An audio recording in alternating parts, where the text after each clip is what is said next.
Hello, everybody, and welcome to the second episode of Roll20 Presents The Sprawl. If you missed it, our previous episode was all kinds of exciting world building. You haven't missed any of the dice hitting the table action yet, but we're not going to go through a big to-do about the characters. We did that already. We're ready. It's time for legwork and action. Kind of. Kind of. I mean, my character has a name now. Yeah, that's a standard. I mean, that's good. That's better. Yeah, it's improvement. So that's cool. Good work. You have a name. That's kind of important. You don't want to be the nameless character. What is your character's name? That would be Dave? really anime to be the nameless. Yeah. What's your character's name? My full given name as the character, not my street name, is Mega Neo Backout Ultimax Prodigal Destiny. Yep. So named in the traditional fashion of your forefathers. Yep. Or like a Kingdom Hearts sequel. Yeah. Yep. Okay. Like 2.8 on the end. Yeah, HD remix. Oh, I should be. HD remix. Yep. Andrew, glad to have you back. People were very confused by how still you sat the entire last session without saying anything. Someone said they had a crush on me too. Well, we last played. session, so I guess people want me to be quiet. Yeah. Sit perfectly still. And, Don't say a word. Yeah, that's right. I hope you used a flattering picture. I did. I used the photo that I took of you, actually.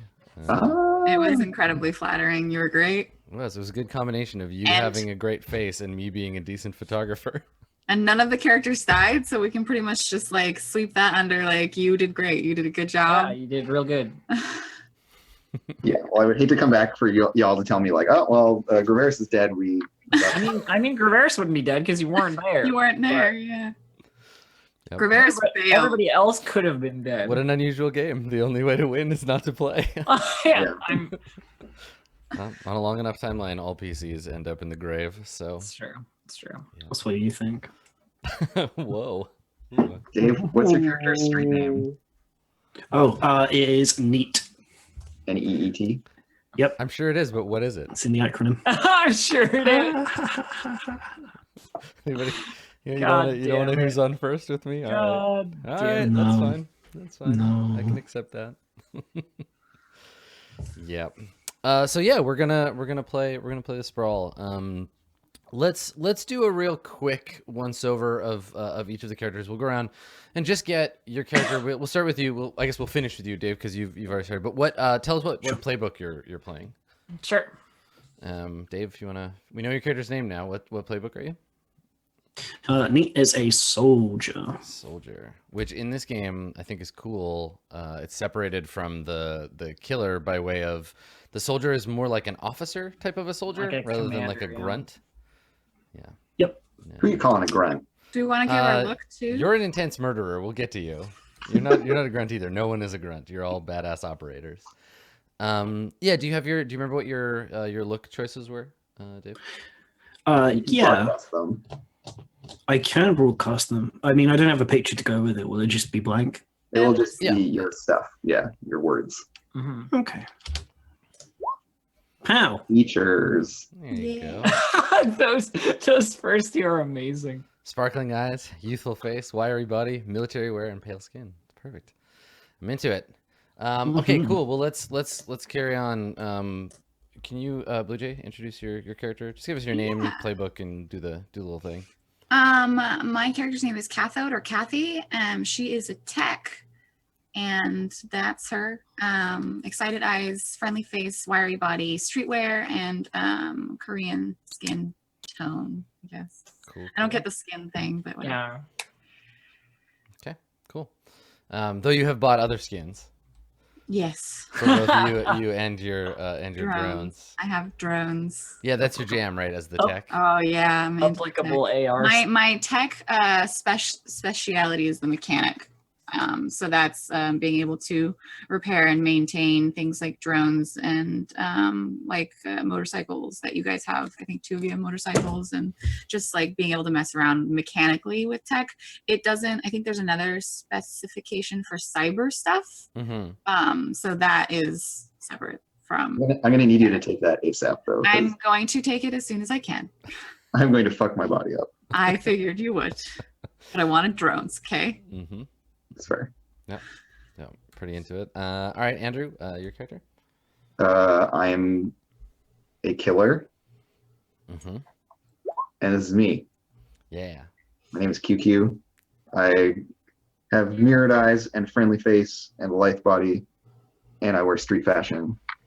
And I have Asian. I'm like half Chinese, half Norwegian. Nice. QQ. I'm so excited. So the compare and contrast here was that there's a killer and a soldier, and if you want to kill things, you are the killer. And the killer is an insane blender of death. Yeah. Do you want to introduce your guns to us again? Oh yeah, I did a picture of my gun too. Hold on. Let me grab this. So my special custom weapons are called Hard and Fast, and they are these machine pistols that have breach and dangerous as tags and auto fire. Yeah. So they just blow shit up. Yeah. Nice. Yeah. They fire explosive rounds, and they have little cell phone charms hanging off of them. Yeah. I see like a little Saturn on there. It's good. Yeah.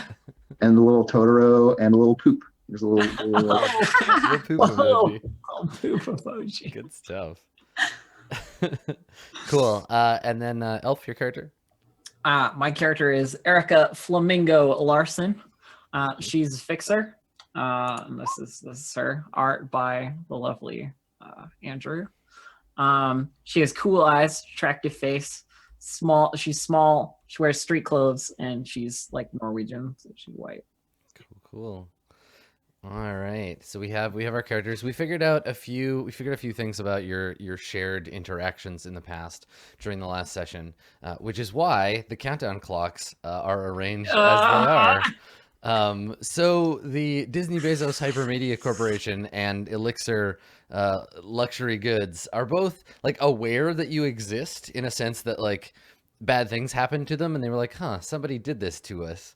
Maybe we'll look into that. But Krug, they are pissed. They actively know who you are. They know you fucked them over, and they're looking for you. They're ready to send a message. They're at 2200.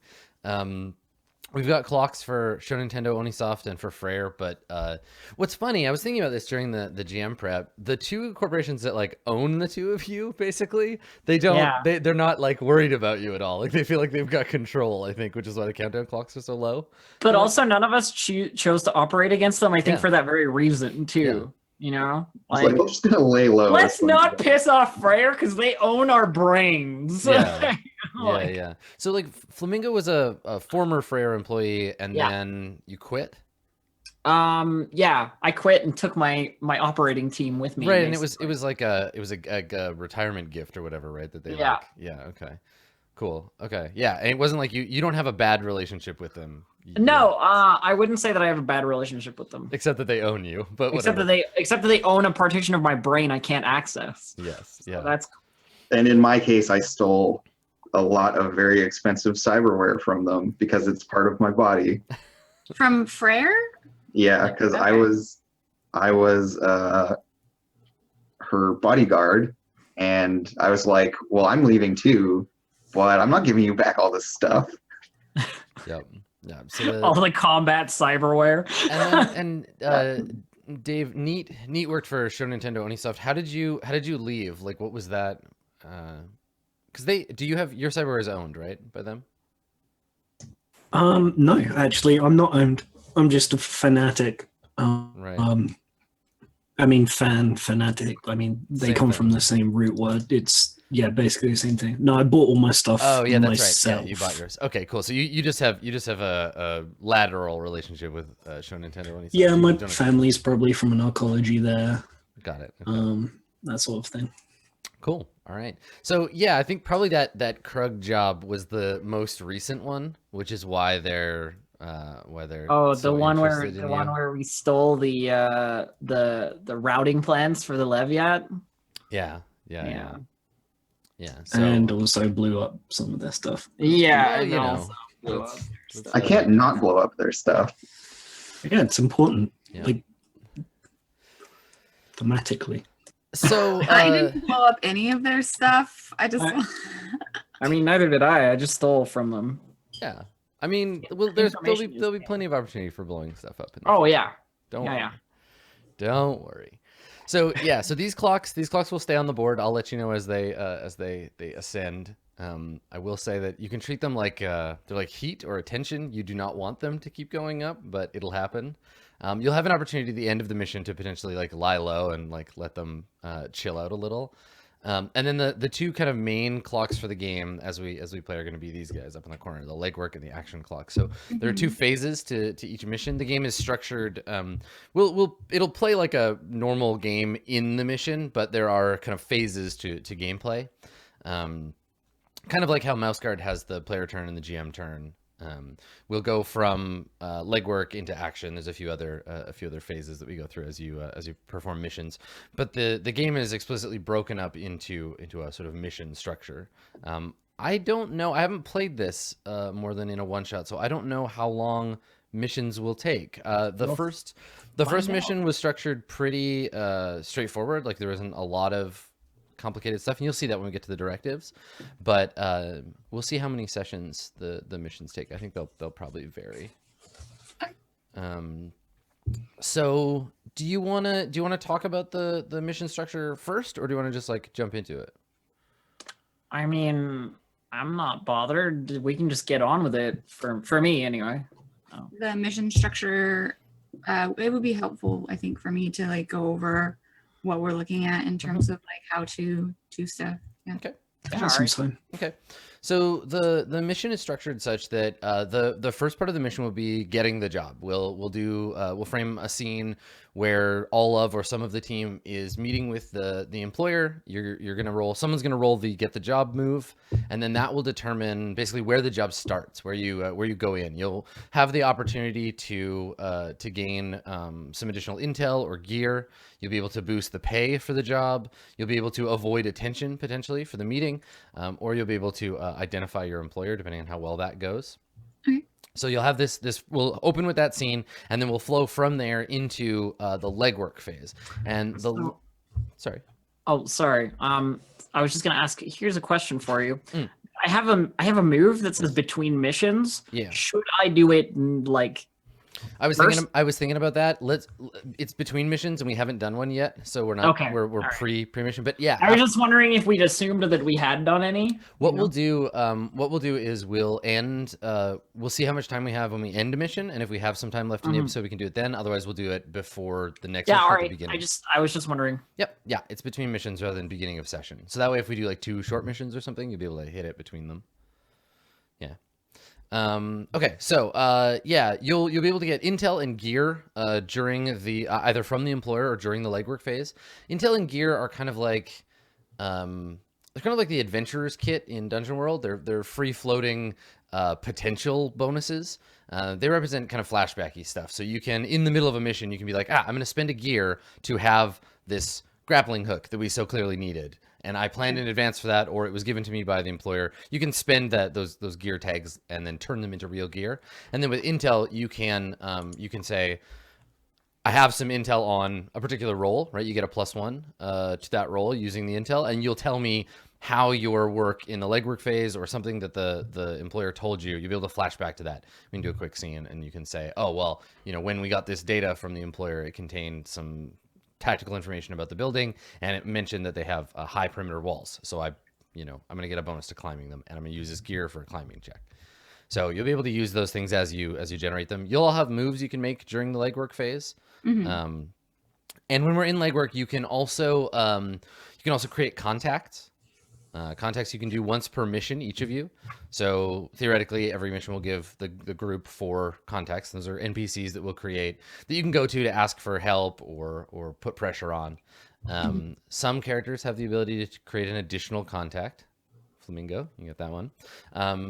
So that's another thing you can do. And then legwork is basically just all of the pre-planning stuff. Everybody will have an opportunity to do some stuff.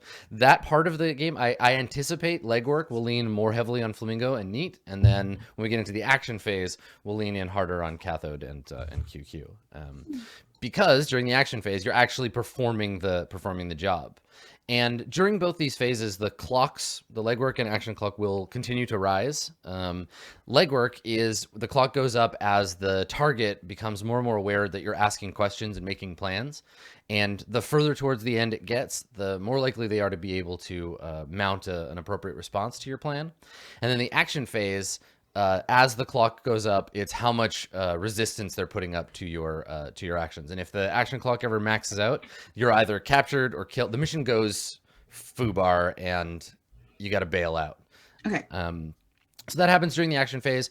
The action phase starts whenever you want it to. It's on y'all, so you can be like, cool, we're done with legwork. Let's go do the do, right? Let's make this happen. And then we switch into action. The action phase is done when you either blow the clock, bail out, or finish the job. Okay. And then you get paid. There's a move for that. So you go back, you get paid. That depends on how far the legwork clock got advanced. So it's harder the more the legwork clock fills. It's harder to get paid properly. And then at the end, there is retaliation. So depending on how hard you hit the corp, they're going to try to hit back. And we see how that happens. And then you can lie low or fight back. And lying low is where you spend a bunch of cred and like stay chill to burn down some of those clocks. Or you can fight back, which is you make it worse, but at the chance that you can like make an impact on the corpse. And then that's it. And then that'd be the end of the mission, and we'd go from there. So you all have your own mission directives for your characters. You have personal directives. You'll get a set of specific directives that'll lay out the stuff of the mission after you get the job. Okay. Yeah. Any questions, or do you want to? No, it makes sense to me. Yeah. Okay. Yeah. All right. I think I'll get a better handle on it while we do it, more so than anything else. So Yeah. I guess the other thing to go over before we start rolling any dice is how experience works in this system. yeah, that's a good point. Yeah. So you mark XP whenever you perform one of your mission directives. So when those things happen, I'll just tell you. You'll see them. I'll put them on the screen. They're hidden right now. And then performing your personal directives. Do you get those once per session? Yeah, I think you can just do those once per session. I should double check that though.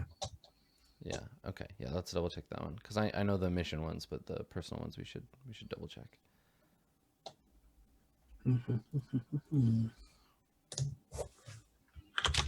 Yes, I'm curious about this question that I see in chat. What happens when the corporate clocks are maxed out? It's real bad. Corporate clock at It's real bad. It's real bad. I get to make a immediate hard, like the hardest possible move I can come up with for that corporation. This would be the they come like busting into your house in full SWAT gear to arrest you. Oh. They blow up your car. They murder your boyfriend. Like heavy shit occurs. Yeah, it's them putting the hammer down. Okay, but it's just Krug, the largest industrial combine in the Right, world. exactly. Not a big deal. Not a big problem. It's just Krug. We'll Yeah. be fine. The Leviat just lands on your house. Yeah, the hardest of moves. Yeah. Did you find the directives thing, Dave?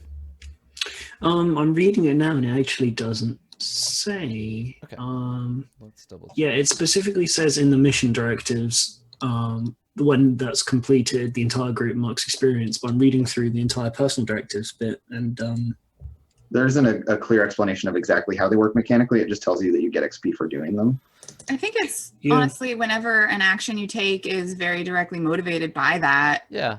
I think it's not once per session. It's not like alignment in Dungeon World. You don't check it at the end of the session. It's just when it happens.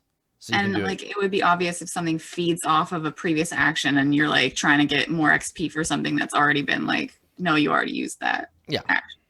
Yeah, because some of them like yours, QQ, are real clear. It's like when you get your ass kicked, take experience, Mhm. and that would be each individual time that happens. I have stuff like my mysterious past and money. Yeah. So, you know. Basically, they're just there to put the mission at risk for your own personal shit. It's just when it happens.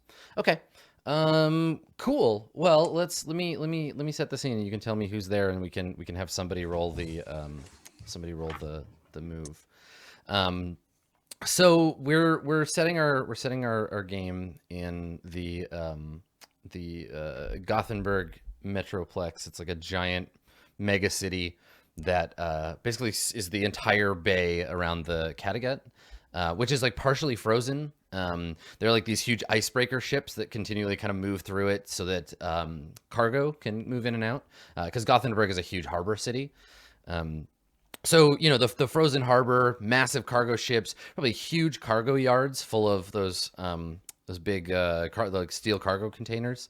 But they're probably shaped different because it's the future. They look more futuristic. They're made out of like carbon fiber instead of steel. And they're hexagonal. They're hexagonal, yeah. Hexagonal tubes that stack in a beehive looking. Yes, totally. Yes. Yeah, giant like beehives of cargo. Yeah, and then like constant winter, right? Like there's just like snow and wind, cold, and then as Dave contributed last time, like the architecture style has taken a turn in the last however many years as the megaplex has been built, taken a turn towards the ominous. So it's sort of dark, kind of gothic, Gotham-y architecture. So huge arcologies, and then it's cyberpunk. So lots of neon, but filtered through this like gray swirling snowstorm that's consistently happening in the city.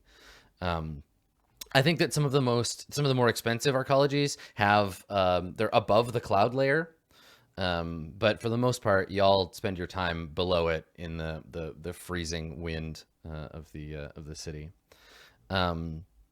And I think that we open on a low rent like red light district establishment, some kind of club or bar. We see a long shot of a desolate looking street, vehicles moving. Now, do we talk about, is this like Blade Runner style, like hover cars, or are we like a step below that? And I think we're probably a step below that. Okay. But that's just my personal aesthetic is like, hover cars. I mean, maybe rich people have cars that can go above the cloud layer, but like not everybody, not even close. You wouldn't want a hover car in a winter storm is the thing that catches my thought. Yeah. Like, even if they exist, yeah. no one uses them in this area because you would just get crashed into a building by the wind. So maybe elsewhere they have them. Maybe in the Magic Kingdom, but not here. Maybe Yeah, in it's- the it glorious totally Definitely in fits. the Magic Kingdom, we had hover cars. It fits with the kind of the whole theme of like being up, being above, like physically and like geographically, and then the best place is space because it's the most up. Mhm. So you probably can't have hover cars until you're already doing something really, really right or wrong. Right. Okay. All right. So yeah. So probably then like treaded vehicles would be the main jam, right? Because like especially in these neighborhoods like you're in now, there's not a lot of like the automated snow plows and stuff work on the regular, but sometimes they don't come by for days, and so the snow builds up and you have to use plows to get through it yourself, or treaded vehicles. And so yeah, maybe we see a 3-track like delivery vehicle or something, the side of it having the AR overlay flickering on and off, and underneath we can see this sort of damaged surface with graffiti and and layers of peeling sticker on it. And it's sitting next to a club, and the club has a big neon sign, and it's one of those bars that doesn't have a name necessarily. It just advertises the stuff that's in it. So like it's probably known by several names depending on what language you speak. Like, oh, I'll meet you at beer, because that's the English part of the sign that just like blinks in order. But it has big ideograms for the various services that it provides. And then off to one side of the entrance, there's just this massive. It looks like a wasp's nest made out of wires and satellite dishes. Probably someone in the building is using it as a like an illegal data transfer hub. So there's all these like mess of wires and satellite dishes that are popping out of the side. And I think that we focus in on this building through a mesh of crosswalks and walkways. So I think there's the main street level and all of its snowdrifts, but a lot of the time pedestrian traffic moves from building to building. So there are all of these sky bridges that connect all these different buildings. Can I suggest something as a feature of the architecture? Yeah, of course. I would really like if, with a lot of tall buildings thing going on, into the Gothic architecture, where there are kind of obviously like supporting pillars that are kind of extraneous and decorative. Buttresses.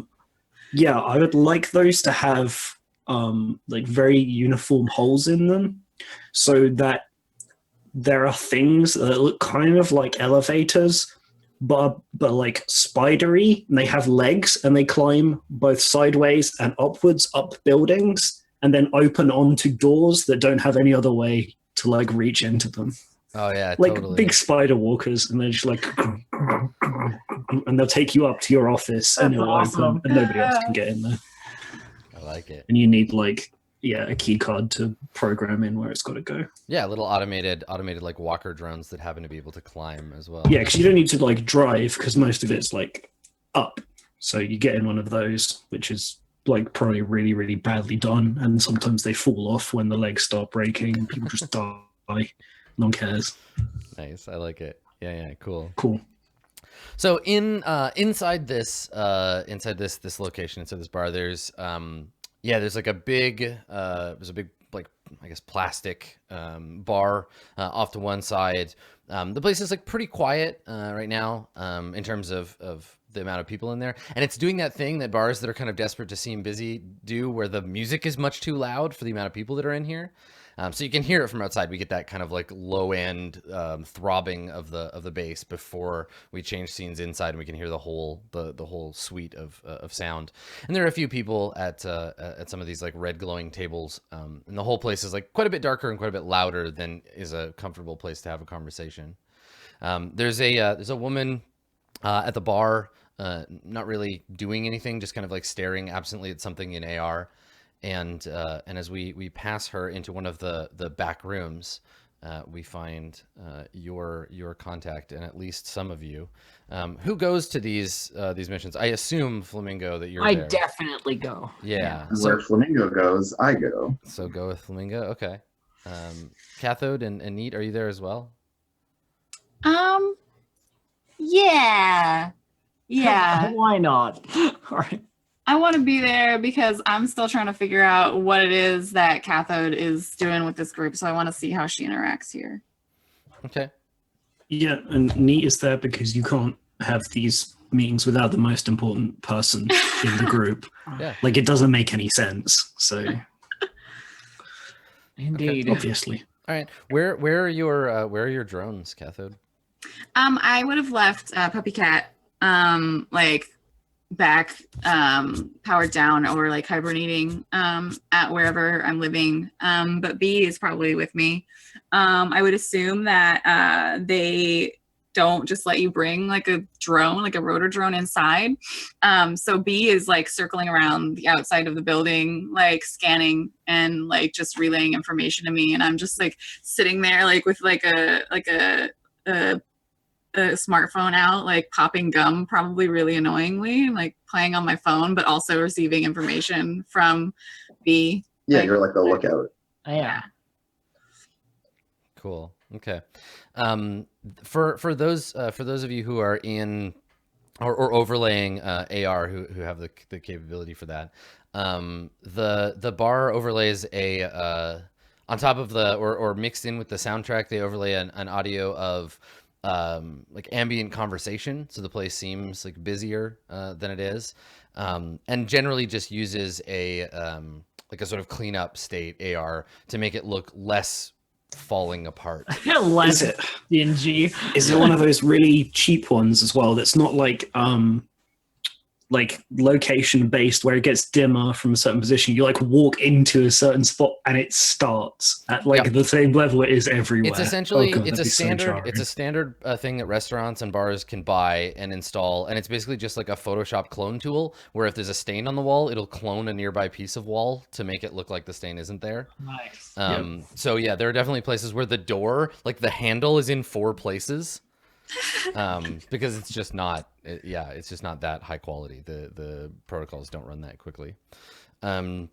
So you're sitting at a booth. You're not in a separate room. You're sitting at a booth in the back area, so it's a little quieter. There's some sound dampening going on back here, and sitting at the table with you is your contact, is your employer. He's wearing a fairly like standard kind of conservatively cut gray suit. He has a white shirt. Normally I think you can probably see like marks on the shirt of where like a tie would sit, but he's not wearing one now, and the top button is undone. He's Slavic, maybe. And he has he probably has like marks on his neck from like recent cyber surgery of some kind. You can see he's got like a scar. Maybe he's got a like a dermal patch over it, and then you can see the edge of a scar underneath. He has a like a brush cut, basically, so just like tight sides and back, slightly graying, sort of dishwater brown hair. And his eyes are cheap cybernetic replacements. They're like a very generic, like corporate blue. They're Walmart blue. And they seem to have been installed relatively recently. Because he's blinking a lot and his like eyes keep welling up. He's like patting his eyes with a handkerchief. So I guess before we get into the move, we need to figure out, or before we get into the mission, we need to figure out getting the move out of the way. So who's the person leading the negotiation with this guy? Okay, my question for you, Dave, is what's your edge? 2.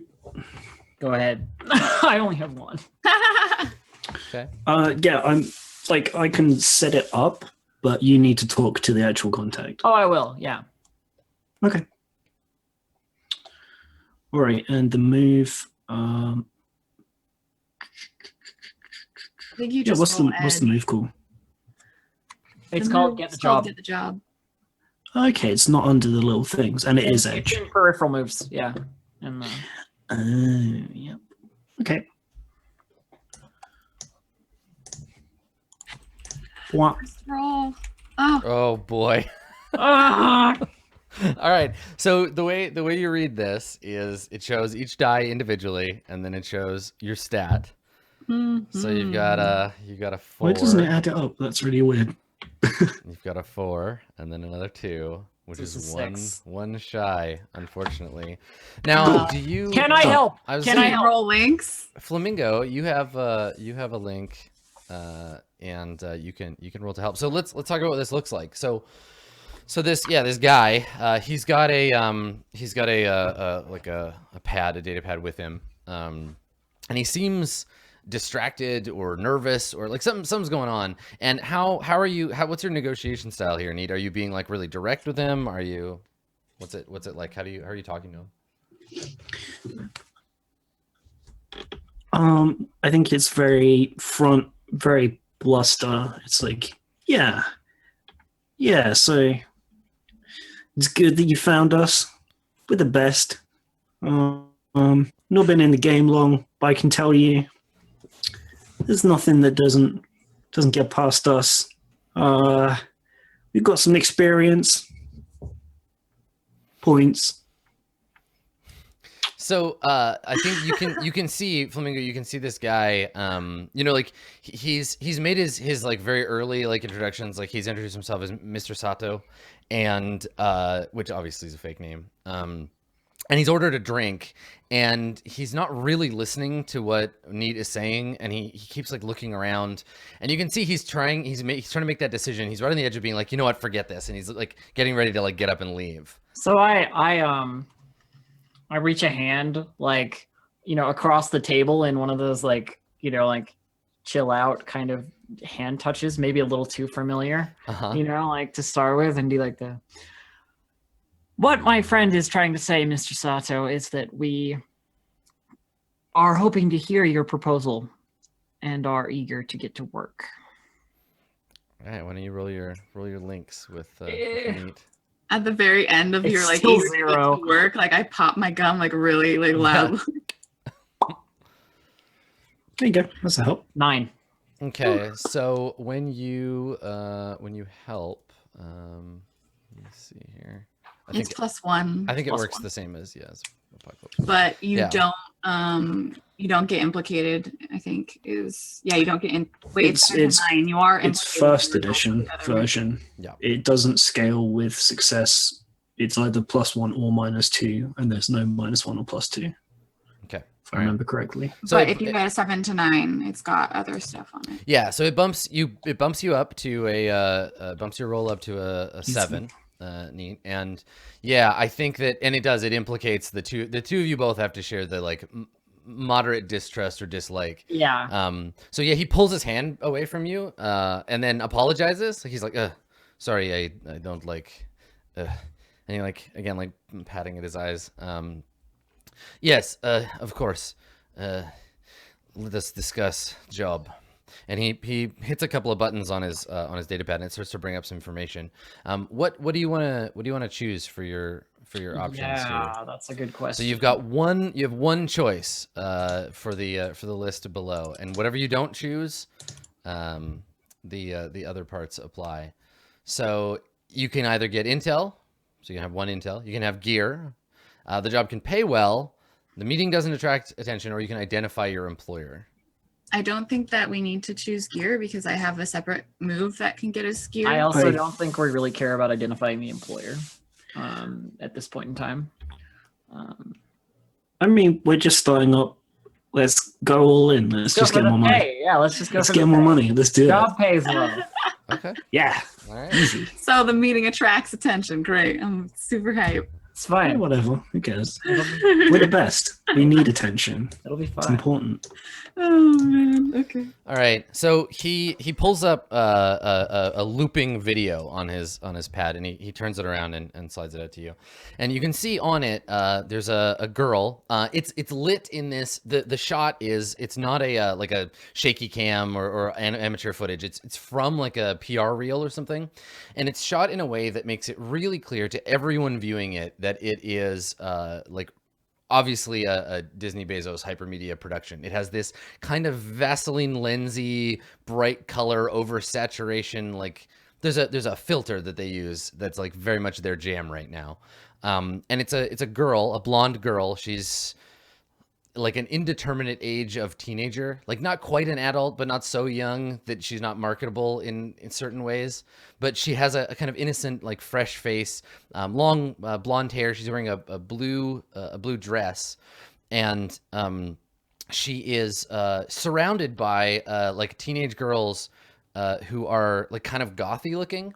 So they're you know, they have like mohawks and you know, black makeup and, you know, black lace and a bunch of like rebellious looking teenage girls, but they're all like really like drawn to and paying attention to this other girl who's up on stage, and she's like waving and like talking to people, and it just keeps looping this repeated image of the girl coming out and like waving to everybody.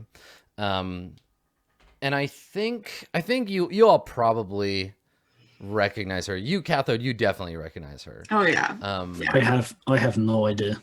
Yeah. So she's it's Alice. Though looking at her, you can't tell if she's like one of the regional Alices, or if she's like, she doesn't look like she has any of the regional adjustments, because like they market her differently. All of the cast members get marketed differently to different demographics, but she yeah, you can't tell which Alice she is. And it looks like a promotional video from the Magic Kingdom. You can make out maybe part of you know, Mr. Toad's Wild Ride or something in the background. And he taps the pad, and he says, "You recognize this girl?" And he's saying this to you, Catherine, because you're the only one who's like still looking at the pad. Everybody else is looking at her, at him. And he says it like it's a statement. He's not asking you a question. And like Cathode like stops chewing her gum, like holds it like in the side of her mouth, and she just like nods and like is still staring at it and kind of like searching the faces in the crowd and like the background and trying to like peg people. Like there's probably like somewhere in the image like a little Tinkerbell, and like she's trying to like Oh, definitely, yeah. The little like many of the goths have like gray or black or dark purple Tinkerbells like floating around them. And she's trying to like peg like who those people are and like search for like familiar things in the whole video. Like she's just watching it. Mm-hmm.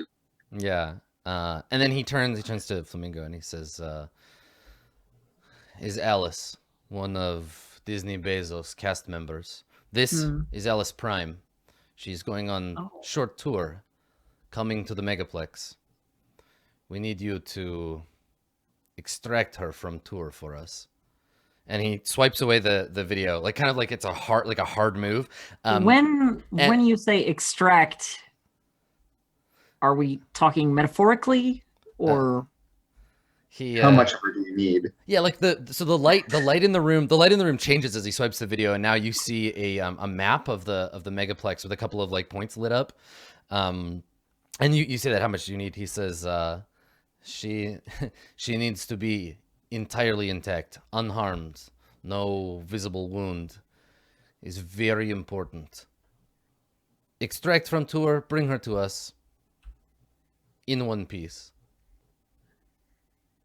Possible, certainly difficult, and Alice in general is probably going to have a lot of security. Alice Prime, I can only imagine a large cadre of Disney Bezos. Alice's are notoriously curious. Getting her away from her people would be easy. He nods, and that's why you need the best. He puts his hands up and he says, I don't want to hear details. Just bring her to us. And he points at the map, and you can see there's a point in the map area, kind of out near Oslo. And when he taps it, it brings up another image of an airport. You recognize it by its high security wall, the long runways, and the like security drones around it. He says, in 3 days, she will be arriving at the airport, going straight from there. And then he points into another area, and he brings up the local like DB embassy, and he says she is staying here. But tour will take place mostly in South area, and he points to another part of the map. And in that area, there is there's like a local, like a Euro Disney essentially, and yeah, and he says she is taking important meeting here. We are not knowing why, but transit I think is best place for making hit. I will leave, and he turns to you, Neat, and he says, I will leave details to you. But be careful. And he pulls up another map. And to your point, Flamingo, he says, this is, how you say, cadre? Red suits. And you can see in the picture, there's a picture of Alice. And she's holding a little, like, white bunny. Little pink eyes. She's like holding it in her arms. And she's like looking off at something. And the camera's taking a picture of her. But behind her, slightly out of focus, there are a group of men and women in just, like, black suits. And each of them have on their lapel a little like cluster of red pins. So you can see one has like 3 diamonds, another one has 2 hearts next to each other. And he says, security personnel, very dangerous, highly cybered. Be careful with them. Yes, as you said, leave the details to us and we'll figure it out. He says, when you have her, coldest number, and instead of like giving you like any data or anything, he reaches into his pocket and he pulls out what looks like a fortune cookie, like fortune, and he goes to get, I guess he gives it to Neat. He gives it to you because you're making it. So he gives it to you. He says, coldest number, we will give you location of safe house to bring her. And from what you people are saying, she's some sort of 3D celebrity. So this is gonna be expensive. We're gonna do good work on a high profile target. It's got to be worth our time. This is one of those moments where I'm just going like, don't push your luck. When Neat is like she's some sort of 3D celebrity, Cathode just is like, Yeah. you don't. Okay. So Like, which How one, do you not know which one is Cathode's favorite? of the Disney princesses? Yeah. I feel like, oh god, I haven't thought about this. Do you need some time? You want to think about it? Yeah, All right. Catherine will think about this. Okay. I mean, Belle works in well, her dad is an inventor. Oh shit, yeah. Belle's dad is an inventor. Yeah. Oh, that's definitely a good idea. Yeah, I like that. And she's also like a classic like smart girl, doesn't fit in. That feels like Cathode too. Yeah, it's gotta And be it means Belle. that there can be Gotta like be a Gaston Belle. song at some point. Yes. I just Great imagine, idea. yeah, now I just imagine Cathode at some dark point in the game, you know, pistol in her hand, foe weak and beaten at her feet, and she just points to him and is like, be my guest. No one dies like Gaston. Awesome. So yeah, so you Neat, you and Mr. Sato, you and Sato-san work out a deal for the arrangement. You'll get paid when you drop her off, and yeah, and he gets his drink. He ordered like a cosmopolitan or something, but he doesn't drink any of it. It just sits next to him, and yeah, and he finishes the conversation. He gets up, and he bows fairly deeply to you. You notice this. He doesn't shake your hand. He bows, and then yeah, he excuses himself. He apologizes. He says, "I have meetings," and he leaves.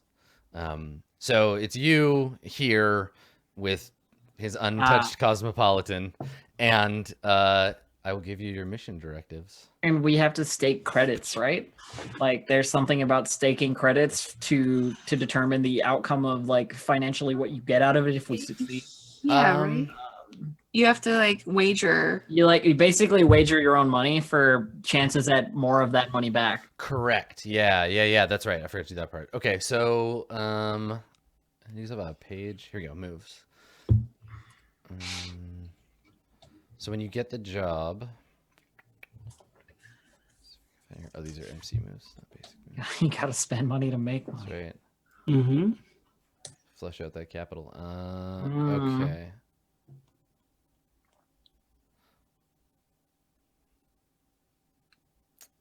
Yeah, I wasn't sure if that was part of the getting the job section. Yeah, no, I think we You have, have to, to do that wager before. during this phase. Yeah, Okay. All right. Does anybody have a page number for that? I just want to follow along. I don't. I just remember it being a thing. Okay. I'm sorry. Ah, here we go. Get the job. Okay. Oh, cool. Let's see. First few options. Oh, okay. It's not actually part of the move. Cool. Okay. I remember reading it, but I don't remember where it is. Earning cred, spending cred. Oh, here we go. After someone's got the job, everyone stakes 1, 2, or 3 points of cred on the success of the mission. Cross that cred off your playbook, it's gone. If you complete the mission and get paid in full, you get twice back the amount you staked. Cool. Results of getting the job that pays well is you get 3 times what you 3 staked. times. Looking sweet. Okay. So, let's see. Cred staked. It's under assets. It's page 126 in my book. Okay. I'm just gonna make a little section that we can take care of recording. So cathode, flamingo, QQ, and Neat. That's cool. This is a cool thing. All right, cathode. How much are you gonna stake? Was it 1, 2, or 3? Right? Yeah. I'll go with 2. I'll say 2 cred. Yeah. Okay, all right, mark that off. Flamingo. 3. Okay, QQ. I'm already risking money for 3. financial gain. You want to do 3? Yeah, why would I not? And Neat. Yeah, absolutely 3. There Always was 3. something about Blue Jay just has no Staking. faith in us. I don't have any He doesn't faith, but there believe was in something it. about staking that much cred. Staking 3 cred on a job raises the stakes, draws attention, and therefore increases the risk of the job. For every player that stakes 3 cred on a job, the legwork or action clock advances. Advance the clock by 1 first. Okay, And didn't then- know that. Rewind. Didn't know that. Yeah. So if I'll you stake- stake 3 cred, the clocks advance. I'll stake 2. Okay, there you go. Is everybody gonna do 2 then? Dave. Dave? No. No? Okay, all right. So Overconfidence? for the first player, you'd advance the action clock by 1, and then the legwork, and then alternate. Okay, so it's two for everybody except QQ. Or except Sorry. Neat. Neat. I didn't say I was going Yeah. down. I'm So- risking the mission for financial gain, which is That's in my true. directives. Okay, so the legwork and the action clock would both be starting advanced by 1. Yep. Okay. All right. Sounds good. I mean, you gotta. Yep. I hate you both. Well, Okay. it's gonna be fun. Legwork is just gonna be. So we accept the mission, right? Think about that. Yes. Think about that So we payout. mark though. XP. I need to bankroll some things, so yeah. Yes. So you accept the mission. Everybody marks XP. Do I get XP for financially risking? You're not risking the mission for Okay. financial gain. I think it has to I just- actively I was be a just- thing. I was just wondering. Where do I record XP? Let's check. Yeah, that's Um, it. Very, very It's at top. the It very says top, yeah. experience, and it's just you put in a number. Oh, I see. 1. All right. So the Okay. legwork and action clocks begin at 1500. Thanks for that. You're welcome. Just making So a mission has started, right? Yeah, so So you'll- I let's- roll my mission move. Yeah, let's go over. Hold on, let's go over the directives first because I revealed Sure, them, but we haven't. sure, we haven't sure, gone of over them. course. So when you accept the mission, mark XP, which you did. When you decide on where you're gonna make the hit, like once that part of the plan has been formulated, mark XP. When you deal with Alice's entourage, when we get them out of the way or avoid them or whatever, when they're dealt with, when you get to her, basically, mark XP. And when you get her to the safe house, mark XP. And then when the mission ends, you'll get XP as well. So extracting her to the safe house is one thing, and then basically when they come to pick her up, that'll be the last one, just to separate those two. So I think we just sit in this bar and have a chat for a second, Okay. at the very least. I mean, Um, all 4 of us are here. Dave, you've got Neat has a move, right? He does. Okay. Yeah. At the start of the mission, I roll edge, and it's I love it when a plan comes together. Okay. I have one for the And- start of a mission too, but it has to be like I have to be like fictionally at my workstation. So we'll do that Yeah, after. we can do that. I roll edge. Let's do better than last time. Good luck. There you go. 10. That's a Easy. 10. Nice one. 10, hey. All right. So I get 3 hold to use as I want, and that means that during the mission, I can spend a hold. Move too into the. Yeah. Oh, yeah, I can. There you go. It just means I can either be where I need to be or have what I need to have in terms of gear. Okay. 3 times during the mission. Cool. So yeah, it's kind of like a more flexible gear tag combined Mhm. with show up wherever you need to be. Nice. It's bone feel and some extra gear. All according to Kikaku, Okay. as Chad said. Okay. So I'm just. Also, gonna look Adam up- just had to double down on the song thing. What's that? Go ask Alice, Alice in Chains.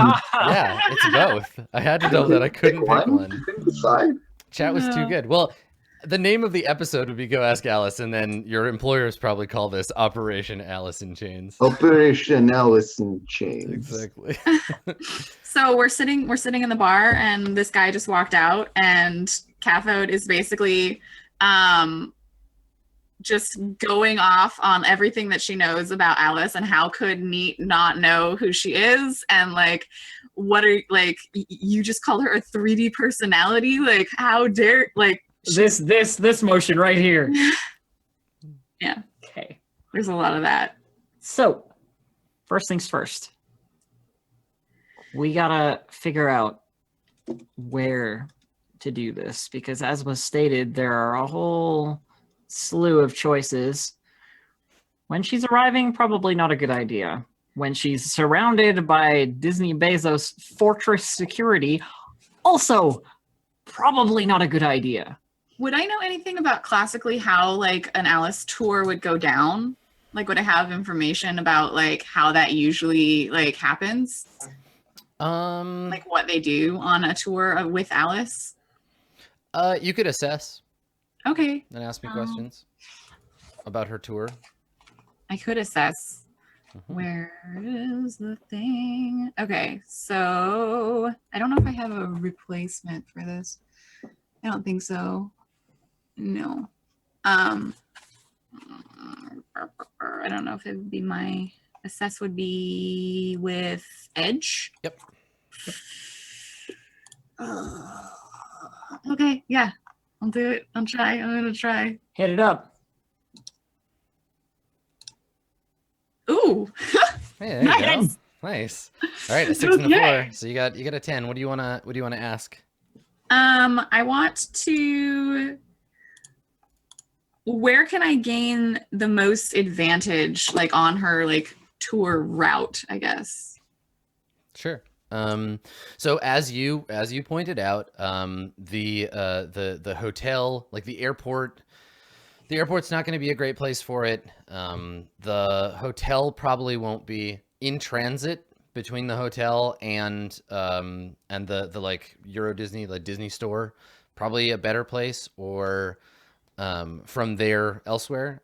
They don't do, like, unless there's a parade, like capital P parade, because they have those. Unless there's a parade, the route tends to be highly obfuscated, right? They keep it hidden, and then decently well protected, but they keep it under wraps, and that's the main security, right? Because you can't protect every possible angle. So that would be the place, unless you can somehow manage to get into the store or the hotel as like beyond their security, because then they won't expect it. It's like a shell, right? Only the outside is hard. If you can get past that, then it'd be easier to snatch her from her hotel room. It's just that'll have the most direct security. So the most advantage would be either during transit or if we can get inside of the hotel or the mall thing. Correct. Yes. Okay. So do you like vocalize this? I'm assuming that what Cathode is doing here is like she's telling you guys what she knows from her experience with Disney, having been in the Magic Kingdom. Like she has information about like how these things usually go because she's lived in that, you know, like she was a streamer, but she was also like one of those people that was like in the audience basically broadcasting the whole event, you know, like she streamed everything. And part of that was when people like visited and stuff. Interestingly enough, Kathy, some of the people that I know are Disney Bezos employees. Some in security, some in transit, some managers. Know lots of people. I'm not sure what route we want to take, but I'm sure that I can help us find something out that will apply to the situation. Maybe I've got a guard that'll, you know, look the other way, or a manager who knows something about the route, something like that. Yeah. I'm Okay. sure I can contact someone. So we need to make a decision, and then we can act on that. I have some more hold for assess. So what do you guys know the questions? Is there anything that you guys think is valuable to ask? Like, what is my best way in? Or like, what do I notice despite an effort to conceal it? Or what potential complication do I need to be wary of? How is blank vulnerable to me? How can I avoid trouble or hide here? What's the biggest threat? Who or what is in control are the questions. So I think you'll have to decide which ones you know. okay. Um, I feel like Cathode was taking a look at the footage a lot yeah. and looking at like what he presented. I think what do I notice despite an effort to conceal it would be an interesting answer. So that So I mean, this is true of all of the cast members, the primes especially. The closer to prime you are, the more modified you become. So like this Alice, if she is an Alice Prime, is the Alice Prime for sure, then she was vat grown to be this way, right? Like they have manipulated her from pre-birth to be the perfect vessel for all things Alice. So she looks, not just that she looks exactly right, but that her behavioral modifications will have been adjusted to make her that way. She'll have cybernetic equipment, and there's some part of her that's being like virtually or artificially like monitored and adjusted to make sure that she stays in character. There's very little, if any, of the person that isn't Alice in her, and they make an effort to hide that because it's fucking off-putting, right? Like everyone wants her to be perfect, but they also want her to be human. The myth of the primes is that they're exceptional humans and that they're just lucky, right? They were just born to be this role, and it's their life's dream and their destiny. And so what's trying to be hidden here is that the fact that she is like a bit of a cybernetic monstrosity who has no real personality aside from what DB gave her. Okay, so that's a scary thing. and weird. Yeah. And I mean, maybe, how do you feel about that? Like, you know the truth of this, at least in rumor, like, you know to look for it. I feel like you've heard stories of primes being retired because they were too fake. Like, they have to walk this line between human and entertainment object. I feel like if Cathode was given long-term access to the Magic Kingdom, it also came with a cultural control in so much as like they twisted everything to make it fine. Yeah. Like it's okay. Totally. Like she was made into Alice because we needed an Alice. And it's important that she be as genuine and perfect as possible.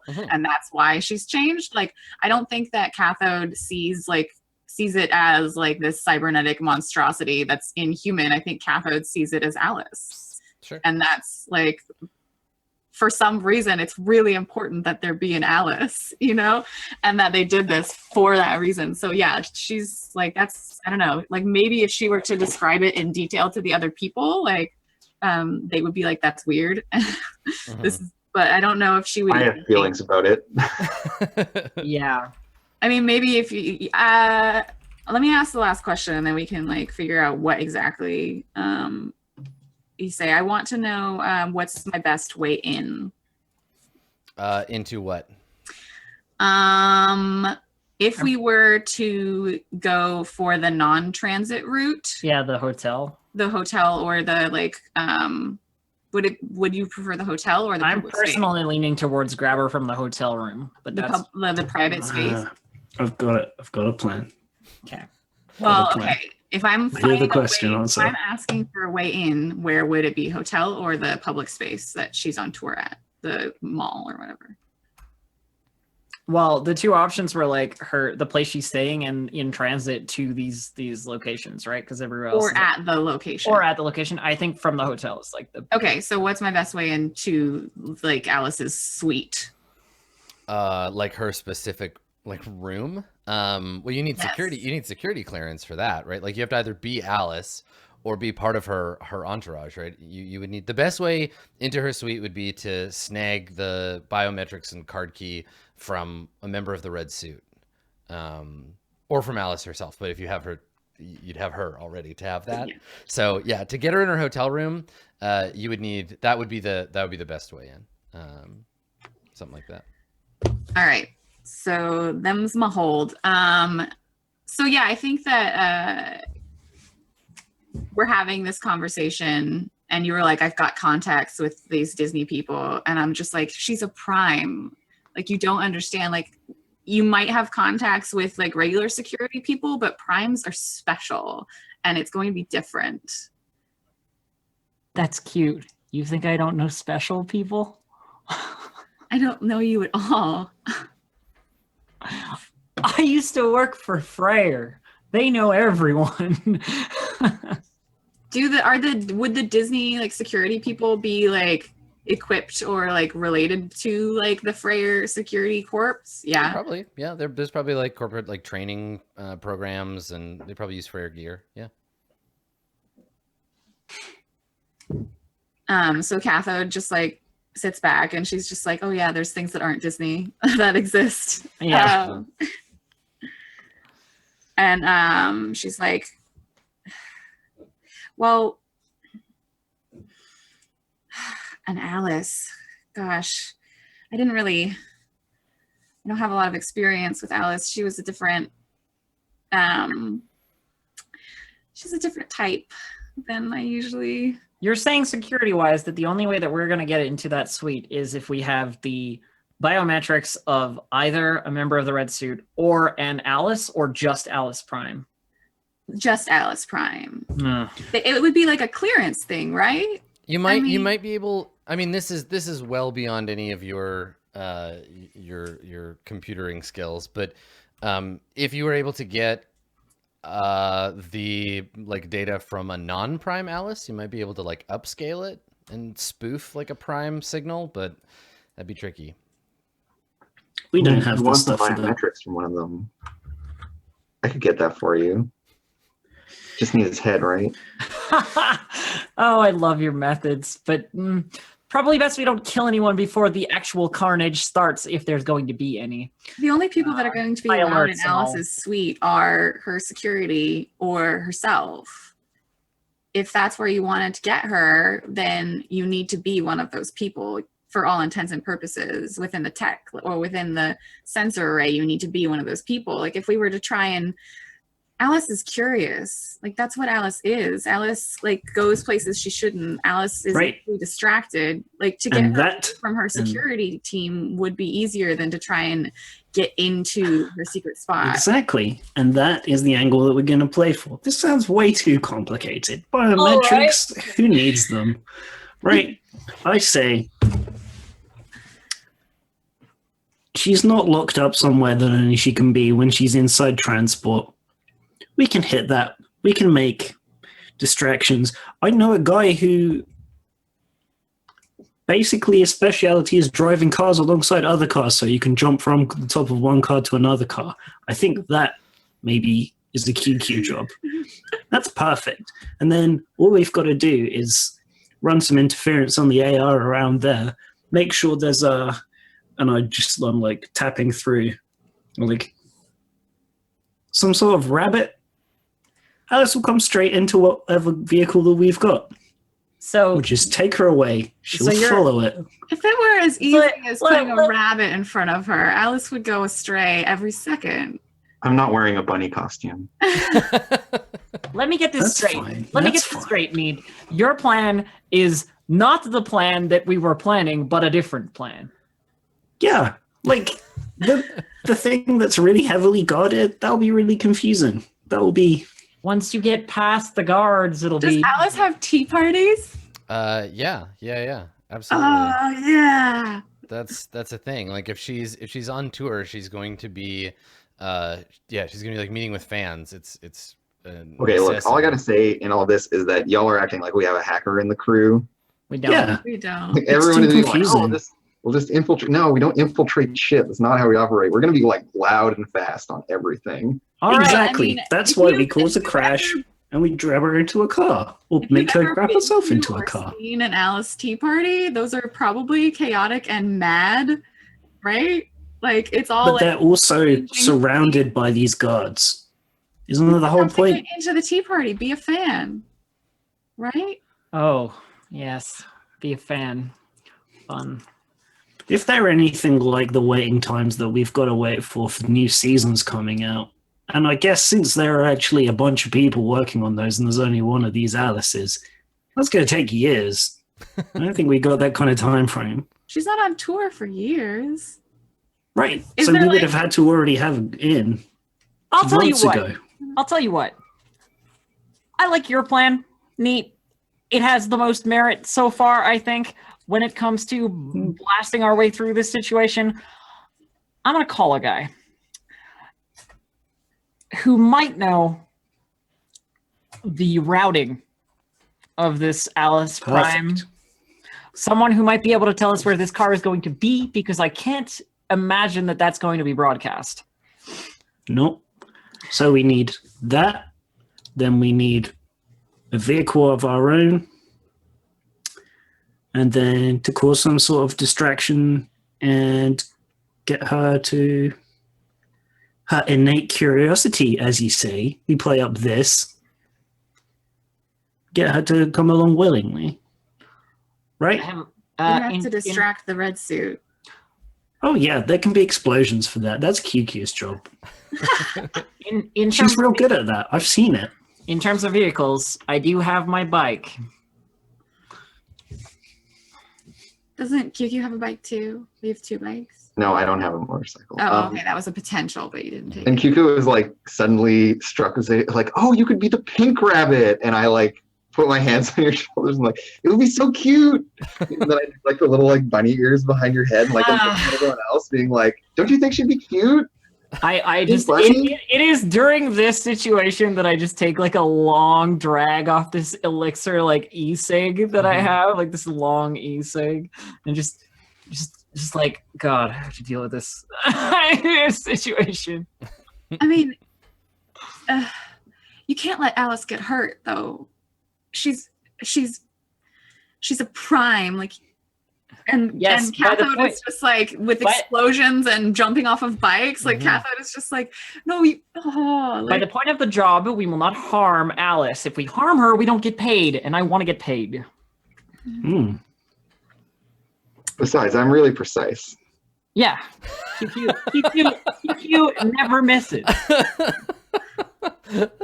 Yeah, totally, completely precise. Right. So we take her from her transport vehicle. That's the plan? Mm-hmm. All right. Agreed. Done. All right. And you've got this bike. So What say everybody, we get? Yeah. yeah, everybody has some stuff that they can do either on their own or in groups, right? You kind of break and go out to do that. I know, like Cathode, you have you're gonna go I back to have a move, your workshop and make a move, and it sounds like Flamingo, you wanna make a contact. So I know a couple of like Disney Bezos middle management types. yeah, so let's grab a break here, and then All right. we'll hit the legwork phase full on when we get back. okay. Cool. All right. Stick around. We'll be right back with more of the Sprawl.